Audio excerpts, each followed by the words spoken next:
So why has the Middle East basically been at war with its own borders for the last 100 years? Welcome to my new series, Whose Fault Actually Is It?, where we get to the bottom of historical events and point the blame to the right people. And today's episode we are talking about the borders within the Middle East. So it goes back to May 16th, 1916, where British diplomat Sir Mark Sykes and French diplomat Francois-Georges-Picot secretly signed an agreement carving up the Ottoman Empire between Britain and France without consulting the people that actually lived there. Under this Sykes-Picot agreement, France would get control over what is now Syria and Lebanon, and Britain would get control over what is now Iraq, Jordan, and eventually Palestine. Then in 1917, Britain made things a lot messier by introducing the Balfour Declaration, which essentially promised the Jewish people a homeland within Palestine, despite the fact they had already offered that area to Arab leaders after the collapse of the Ottoman Empire. So that's Britain's fault, like a lot of things. By 1920, at the San Remo Conference, these secret plans became official League of Nations,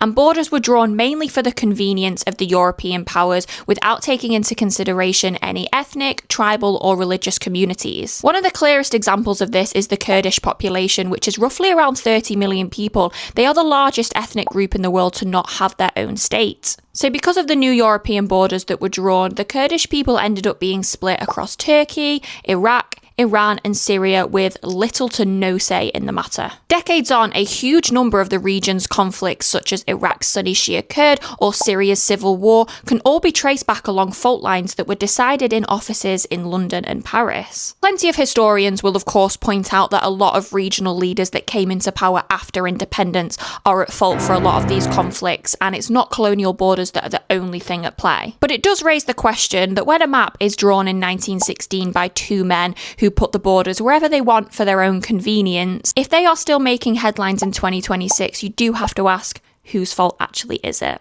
Because the people living there, they didn't have a choice in this matter. They didn't want to be involved in this conflict, and these conflicts only really arose because of these borders. What do you think? Whose fault do you think this is?